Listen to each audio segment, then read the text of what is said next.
नमस्कार, आप देख रहे हैं आज तक आपके साथ मैं हूं अंजना ओम कश्यप। 5 राज्यों में हुए चुनाव में से 4 में बीजेपी की जीत और 3 में राज तिलक संपन्न। जी हां, यूपी अभी बाकी है, लेकिन उत्तराखंड में मुख्यमंत्री त्रिवेंद्र सिंह रावत समेत 10 मंत्रियों ने शपथ ले ली है। 9 कैबिनेट स्तर के मंत्री और 2 राज्य मंत्री, सतपाल महाराज भी कैबिनेट में शामिल। प्रकाश पंत कैबिनेट मंत्री, हरक सिंह रावत, यशपाल आर्य भी शामिल हुए हैं। बिशन सिंह चुफाल, अरविंद पांडे, सुबोध उनियाल 2 राज्य मंत्री, जिसमें रेखा आर्य और धन सिंह रावत हैं। लेकिन याद रखिए, हरक सिंह रावत, यशपाल आर्य, सुबोध उनियाल ये कांग्रेस छोड़कर बीजेपी में आए थे और उन टर्न कोड्स जिसे अंग्रेजी में कहा जाता है, यानी दल बदल कर आने वाले विधायकों को भी मंत्री के रूप में शपथ मिल चुकी है। 9 मंत्रियों के साथ ये शपथ ग्रहण, जिसकी तस्वीरें आप देख रहे हैं। त्रिवेंद्र सिंह रावत अगले मुख्यमंत्री शपथ ले चुके हैं उत्तराखंड के। संघ के प्रचारक के रूप में त्रिवेंद्र सिंह रावत ने अपने करियर की शुरुआत की थी। बाद में जाकर वो भारतीय जनता पार्टी में शामिल हुए थे। उत्तराखंड के पूरे आंदोलन में भी वो जुड़े रहे।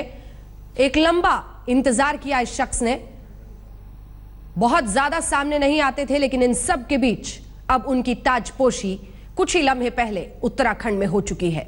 उनके साथ 9 मंत्री, 7 कैबिनेट मंत्री और 2 राज्य मंत्री शपथ ले चुके हैं।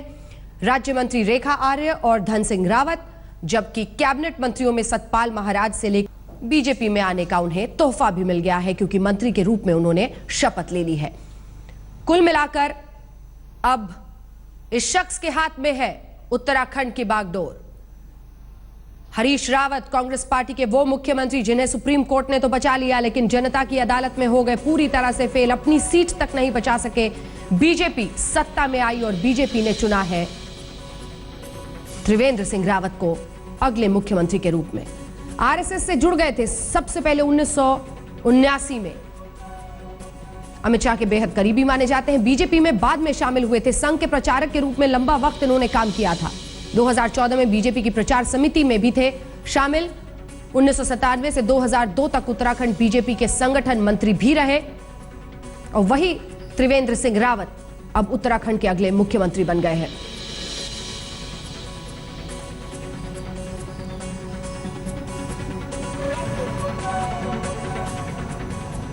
तो जिस शख्स की तस्वीर आप देख रहे हैं, त्रिवेंद्र सिंह रावत, आइए उनके बारे में आपको कुछ बताते हैं। कौन है वो, कैसे वो अपनी मेहनत सूझबूझ के दम पर न सिर्फ बीजेपी आला कमान के करीबी बने, अमित शाह के बेहद करीबी बने, बल्कि आज उत्तराखंड के मुख्यमंत्री की कुर्सी तक पहुंचे हैं। देखिए, उत्तराखंड में रावत के 37 साल के राजनीतिक जीवन का सफर, जिसमें उतार नहीं, सिर्फ चढ़ाव ही चढ़ाव है।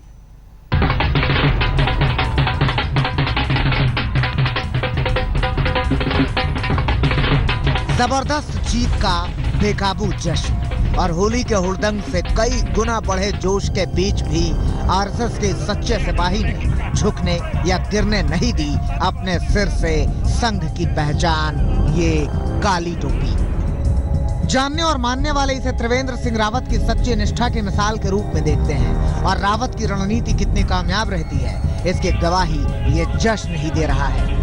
मोदी मैजिक ने उत्तराखंड में बीजेपी को जबरदस्त जीत दिलाई, तो पहाड़ में इस जीत के अहम किरदार के तौर पर सामने आए त्रिवेंद्र सिंह रावत। जन अपेक्षाएं जिस तरह से भाजपा से जुड़ी हैं, वो हम उसको एक चुनौती के रूप में लेंगे भविष्य में। और फिर जन समस्याएं, जन अपेक्षाएं, उन पर हम खरा उतरने की कोशिश करेंगे। सरकार बनेगी और सभी लोगों के सुझावों से और मंत्रिमंडल उस पर निर्णय लेगा। रावत पहले भी बीजेपी में कई अहम जिम्मेदारियां संभाल चुके हैं। डोईवाला से बीजेपी विधायक त्रिवेंद्र सिंह रावत बीजेपी अध्यक्ष अमित शाह के बेहद भरोसेमंद नेताओं में शुमार हैं। 2013 में रावत को बीजेपी का राष्ट्रीय सचिव बनाया गया था। इसी साल रावत को अमित शाह के साथ लोकसभा चुनाव में यूपी का सह प्रभारी भी बनाया गया था।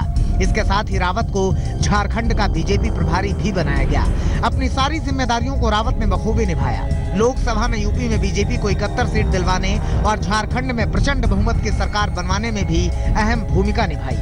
पार्टी ने मुझे इस लायक बनाया है कि मुझे झारखंड की भी जिम्मेदारी दी है, उत्तर प्रदेश में भी चुनाव लड़ाने का अनुभव मुझे दिया है। अपने काम के दम पर रावत न सिर्फ बीजेपी आलाकमान के चहेते बने हैं, बल्कि संघ से भी उनका बरसों पुराना नाता है। 56 साल के एमए की डिग्री रखने वाले त्रिवेंद्र सिंह रावत संघ के पुराने स्वयंसेवक हैं। 1979 में रावत संघ से जुड़े और 1981 में लैंसडाउन में तहसील प्रचारक बने। 1983 में श्रीनगर में तहसील प्रचारक बने। 1985 में देहरादून से नगर प्रचारक बने। 1989 में मेरठ में संघ की पत्रिका राष्ट्रदेव के संपादक बने। 1990 में फिर देहरादून आ गए नगर प्रचारक बनकर। अलग उत्तराखंड के लिए रावत ने आंदोलन में बढ़ चढ़कर हिस्सा लिया और कई बार जेल भी गए। रावत नमामि गंगे के सदस्य भी हैं। करीब 37 साल के लंबे राजनीतिक करियर में बीजेपी नेता त्रिवेंद्र सिंह रावत ने अपनी मेहनत और सूझबूझ से बीजेपी को खूब निखारा और हमेशा पार्टी आलाकमान के चहेते नेता बने रहे। आज उन्हें मिला है उनकी तपस्या का इनाम।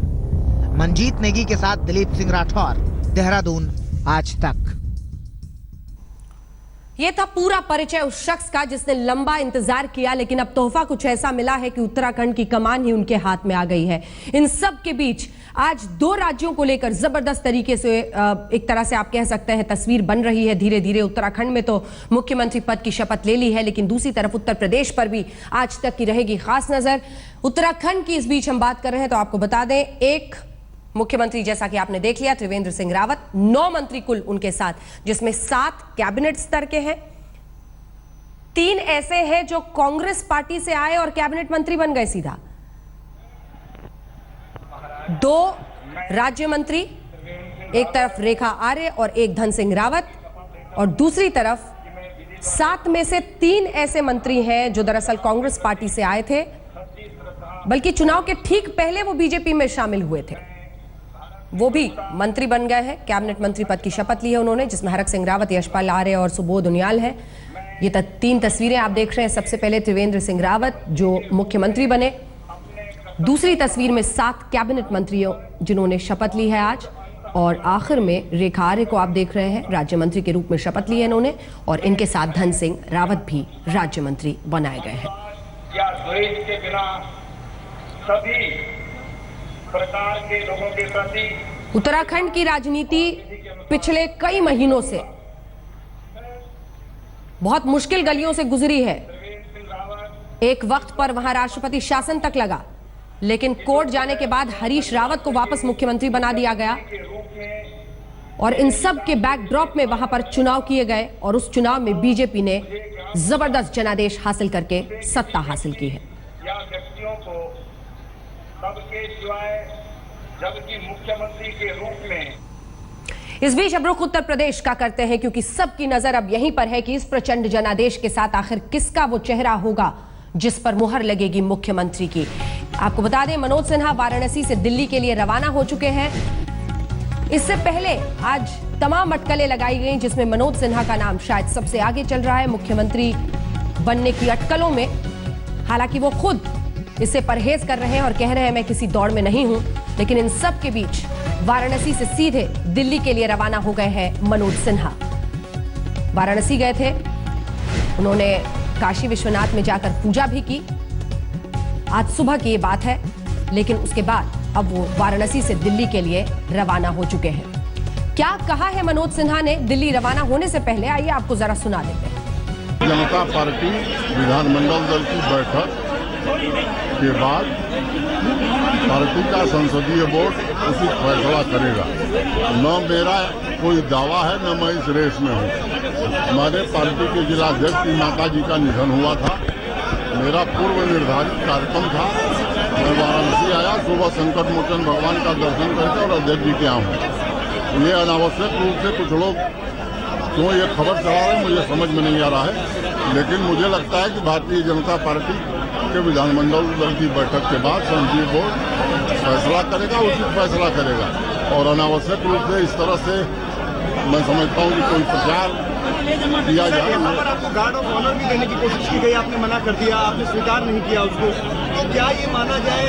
नहीं, कुछ भी मानने की जरूरत नहीं है जब तक की बैठक नहीं हो जाती है और संसदीय बोर्ड कोई फैसला नहीं करता है।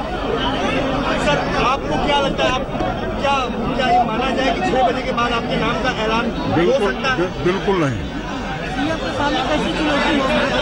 वो जो सीएम होगा वो बताएगा। विधायक दल की बैठक होगी, उसके बाद ही कोई फैसला लिया जाएगा, कोई ऐलान होगा। उससे पहले अटकलें करना सही नहीं है। जो खबर चला रहे हैं वो ठीक नहीं है, ये कहते हुए मनोज सिन्हा फिलहाल केंद्रीय मंत्री हैं। तो क्या अगले मुख्यमंत्री उत्तर प्रदेश के मनोज सिन्हा ही होंगे?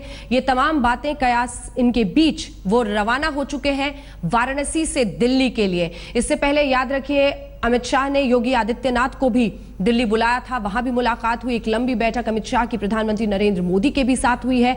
माना यह जा रहा है कि अंतिम फैसला अब तक लिया जा चुका होगा। विधायक दल की बैठक होगी, जिसके बाद उस नाम का ऐलान होगा जो अगले 5 साल तक उत्तर प्रदेश की सत्ता पर काबिज होगा। याद रखिए, जबरदस्त जनादेश और उस जनादेश के साथ एक बहुत बड़ी चुनौती और जिम्मेदारी, और इसीलिए माना जा रहा है कि जिस नाम पर मुहर लगेगी उसी पर लगेगी जिस पर भरोसा होगा कि इतने बड़े राज्य का सही शासन, कानून व्यवस्था संभाल सके।